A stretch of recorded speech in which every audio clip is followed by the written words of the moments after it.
I'd like to welcome Alex Batchelor from BrainJuicer and Federico Trovato, Vice President of Market Intelligence in a well-known company for me, Philips. They'll move us through the innovation process a step further, as I mentioned before. The floor is yours. Thank you. First of all, good afternoon.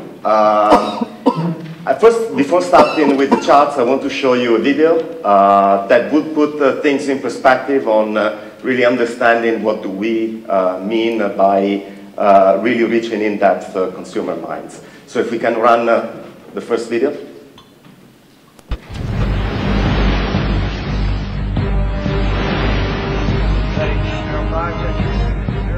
Again, this is the USS Montana requesting that you immediately divert your course 15 degrees to the north to avoid a collision. Over.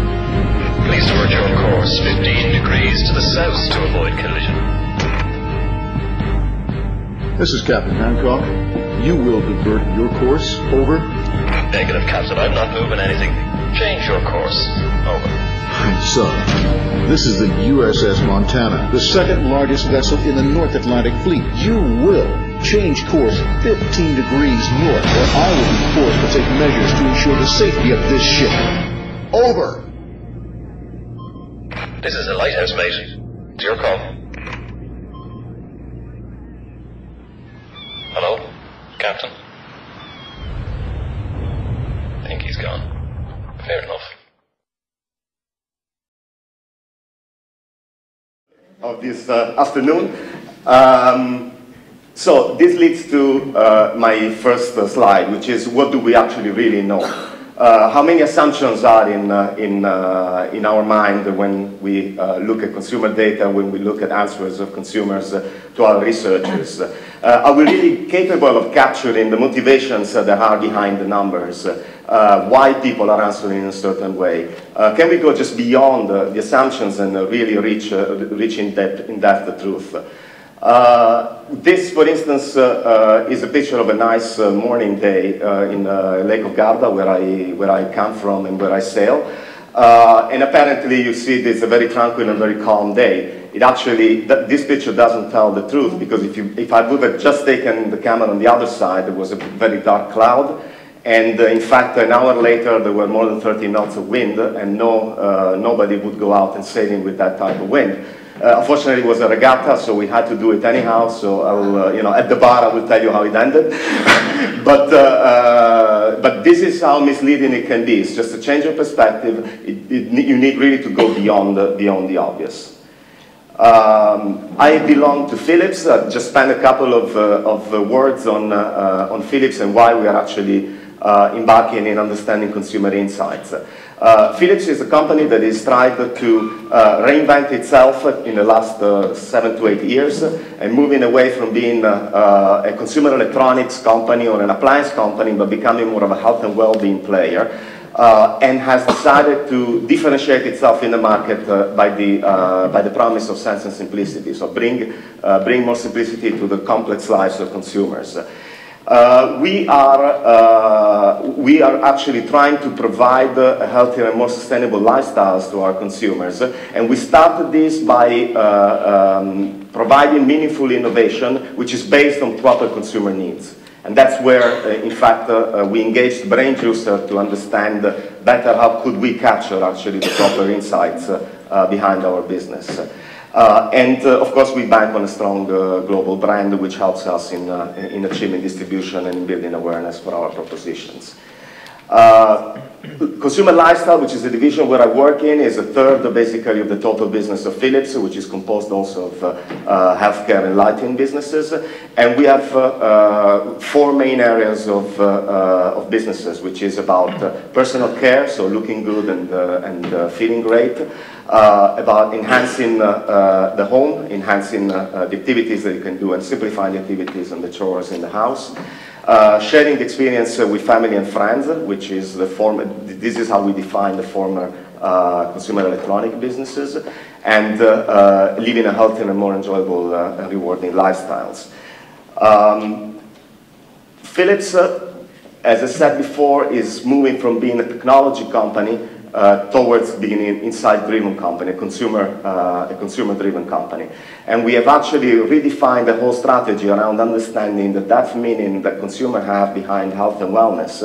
And we have restructured our businesses and the places where we play around the 4 areas which are not common categories that you would define them normally, like televisions, audio system, video systems, but around consumer spaces defined by how consumers look at health and well-being in their own life. So 4 spaces: interactive living, home living, personal care, and healthy life, which are actually being defined by consumers themselves through research. That's a very, let's say, innovative way for a company like Philips, who had always strategy based on number-based strategies, to actually go and interview consumers and ask them what our strategy actually is. And this leads me to the point, which is the fundamental of today's presentation, and the fact that we need to put the human being at the center of everything that we do. We need to actually understand that the business starts from the inside, from the in-depth meaning and in-depth understanding of the consumer needs, but also in encapsulating the emotional dimensions that normally would not come out from a rational questionnaire. We are using, in fact, several tools to actually arrive to the consumer insight that go beyond just asking questions, but include also the observation of the consumer's behaviors and all of the tools that we're currently emerging, like ethnography and ethnography, to complete our understanding of the insights, which we then move on to test with the tool that has been developed together with BrainJuicer. In fact, our innovation process starts absolutely from understanding the need that we want to underpin with our innovation. It's a pretty straightforward funnel. We start from understanding the need, developing a solution, which we call value proposition, which is basically the concept behind the innovation. Then we develop prototypes and the product, and then, of course, we go to market. Each one of these gates, as we call them, has a moment of validation to understand minimize the risk of the innovation, but also to understand the potential and improve it across the funnel.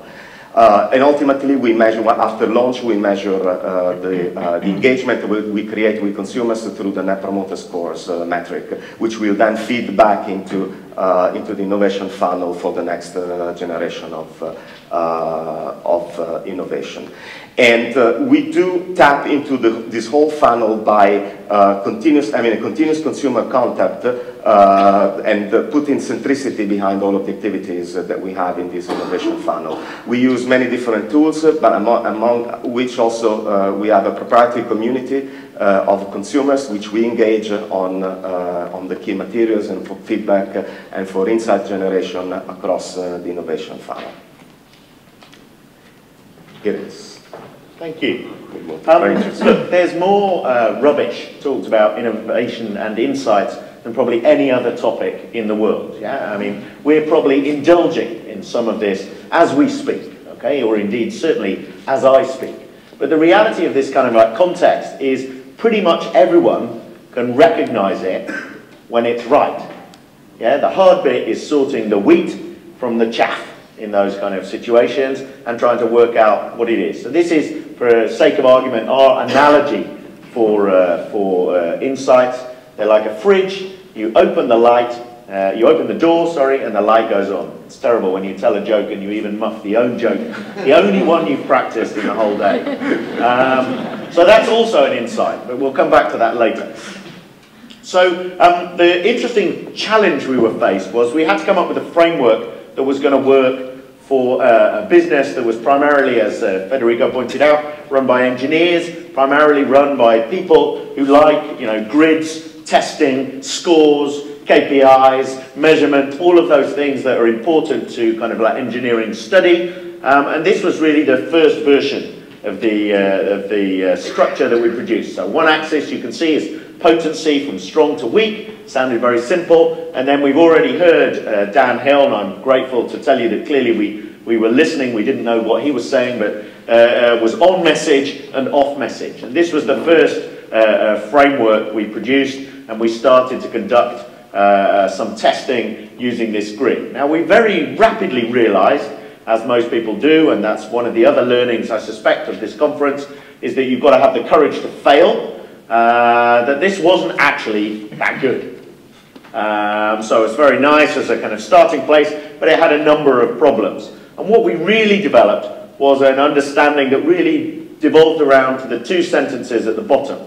So there were two axes. One we call resonate now. There's a lot more detail on this in the paper if you want to look at the exact KPIs and understand exactly how it's structured. One is, wow, you really understand me. At the end of the process, people are opening that fridge door metaphorically, and the light is coming on, and they're saying, you really understand me. There's something there, and the understanding is I can identify what the insight is, it's relevant to me, and there's something kind of like exciting about it. Okay? The other one is, you also, we discovered very rapidly, didn't need to be on message. Yeah? The potency of resonance was still very powerful, but actually what we really felt you needed to understand was something that felt new and different and exciting in some way for people. So this was really then the axis, almost better than I understand myself. If you go back to what they were saying earlier, this is really the second level at which you're actually being honest. This isn't your good answer. This is the closest you can get to the real answer. Yeah, underneath. I'm really admitting there's something true. It needs to be clear, it needs to be true, and it needs to be fresh. Very simple kind of process. So this is then the second kind of grid. Okay, so we improved it. This was probably for the first, I think, 6-9 months. We tested quite a few on the old one. And this was then the grid that came out of a lot of that testing. And we're very grateful. It's not often you find a client who is happy to go through the iterations and learn with you what you're trying to kind of like develop. Because although we said we felt we had some thinking that would produce it, we didn't have an answer. It's not like, here is our tool, here is the database. It was, here is the question, let's go and try and find it out. So that was really the grid that we produced. And like most of these grids, you've all seen every consultancy 2x2 grid that's ever been produced. We all know we want to be in the top right box, and we all know what's wrong with the bottom left box. Yeah? The really interesting one sometimes is the other two. Yeah? In the bottom right, you're effectively getting to a situation where maybe you're talking to the wrong target, so it's not resonating strongly with them, but they see something genuinely new and different and insightful about it. And in the top left, the opposite. Yeah? Effectively, they're saying, yeah, meh, you know. Nothing new about that, you know, tell me something I haven't already heard before, which is probably the consumer response to many insights. If I think of something like, I don't know, eating healthy 5 a day fruit and vegetables or something, trust me, most consumer response are in the, yeah, tell me something new, and pretty dull. Now, the interesting thing about this philosophy is it also showed that we could do some things backwards. This is a Dove insight. We were not responsible. We didn't create the Dove insight about real beauty and understanding women. There's actually a great Dove story that is secondary to this about how they presented that insight to their board, which I think showed a lot of understanding about emotional thing. Instead of just having their 200 chart deck validating every last bit of this, they actually did videos of the children, daughters, wives, girlfriends of the 50-year-old men in suits who were on the board of Unilever. Yeah? And they showed those women talking about how they felt about beauty. And trust me, it must have been the most amazing board meeting. I wish I could have been there. There's probably 50-year-old men trying to wipe that bit of grit out of their eye that appears to have created a tear. You know, clearly they're far too professional to cry in front of one another, so they're all kind of slightly embarrassed by the emotion that's overcome them. But actually, I suspect they didn't need the 200 chart deck. Yeah, the decision was already taken from every single one of those people when they saw their wives talking about that topic. Yeah, and that's maybe a bit of learning for us all in innovating in how we do not just the research, but sometimes how we sell those ideas inside our companies. So that was real beauty. Now, what's relevant about this is also two quick elements. One is you can dramatically improve an insight. This was digital photo frame. There was a lot of technical work explaining how a digital photo frame released you from the problem of having all of your images stuck on your computer where no one could see them, and this is what you really needed. And trust me, the insight tested spectacularly badly. Okay? We then dramatically said, wouldn't you like to give someone the present of memories and images in a format that was very easy for them to use, and they've made it a kind of gifting. This is just the outer that was used in the store when they were shipping, and dramatic sales increase resulted from changing the framing of the inside. I probably have a couple more. Hand you back to Federico. Well, this is another of our iconic examples. It's the famous juicer from Philips. Initially, this appliance was launched as the most powerful juicing machine in the market. Okay, it was very powerful engine, very interesting, but it was not actually picking up according to our expectations in terms of sales. So we went back and we tried to understand why people were juicing, what was about juicing that was so important for them. And we figured out that actually they were not buying a juicer because of the power of the machine, but they were buying it because it can extract more juice and it can be even healthier and contribute much more to their alimentation.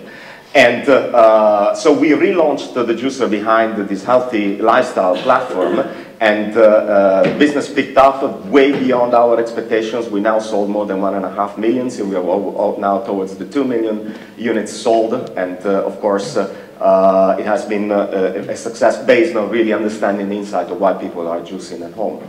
Another example is the ambient sound, which is, we found out that cable clutter is one of the most biggest needs, biggest areas of disappointment of consumers when connecting speakers and systems, audios to their TV system.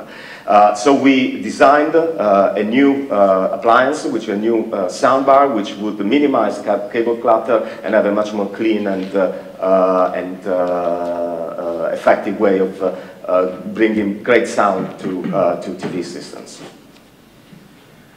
So 2 more quick learnings. The first one is you can actually get better over time. So this is the proportion of insights in one of the divisions that are validating each time they were kind of like tested. And I think, you know, the experience of using this has meant that, you know, insights tested have gone from about 20% to almost half of the insights tested now kind of validating, and that's much better than our benchmark. So overall, our test is probably somewhere between 25 and 30% of insights validate, and so they started off below the average, and they're now well ahead of the average. Is kind of one of the learnings. The second one is we also wrote some little guidelines. We actually spend quite a lot of time these days working with clients in this area, really running workshops on how to write better insights for our clients. And we did a meta-analysis of the 3,000 insights that are in our database and just produced some very kind of simple guidelines. So this is the entire workshop condensed into 2 slides if you want. But I just wanted to try and make it simple so that you could do it. So this is one, you know, set, and then we also had a second set of very kind of simple things that work inside businesses to help make sure they produce better insights when they write them. Hi everyone, this is Liz from Wales in the United Kingdom, and this is Poppy, my daughter. Wave at everyone, Poppy. And today we are going to show you my coffee maker. I've chosen my coffee maker because I love coffee. I really love coffee, as Poppy knows, and she's going to show you how Mummy makes her coffee. Now, what do we use first, Poppy? Yeah, we put the coffee pod in the machine. Come on, darling. Yep. And Mummy closes the lid. Go on then, and you put my mug under. So you have a very big mug, because I use the 2-person setting just for me. Yep, and Poppy presses the button. And that is how easy it is to make a really nice cup of coffee. Because it uses these things, pods, which are brilliant, and they come in so many different flavours. I can have a different cup of coffee every time. Okay, so sorry I didn't introduce it, but the idea was to go even beyond just the validation part of it, but to explore what consumers really do with your products is paramount. The amount of learning that we get from just this video is worth 1,000 researchers, because first of all, we understand how easy the appliance is to be used and how can we leverage that convenience in exploiting it with consumers. But also, you know, we learned that it's too small for certain mugs, so we had to take corrective actions based on that as well, which is the new, in fact, was addressed with a new series of products. The message here was validation is important. The tool has helped us, the potency tool with BrainJuicer has helped us to actually improve the way we innovate, improve also our marketing skills to get to much more effective innovation. But at the same time, you need also to understand that you need to put high quality content within a tool to exploit it to the maximum. And therefore, we are using a lot, as I mentioned before, a lot of different resources and observations and proximity to consumers and in their needs and the moments in which they use our products to really get to great insights.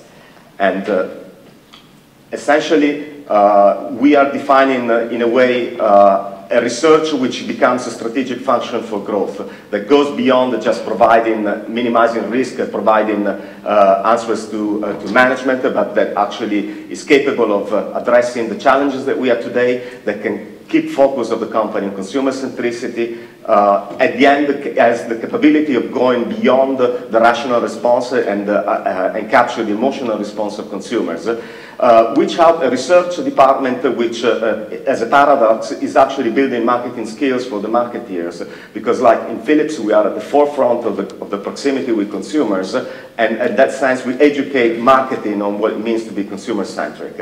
And ultimately, a function through these various tools that is capable of bringing change, since innovation is change, that is capable of driving change within the company. And I think this is my last slide.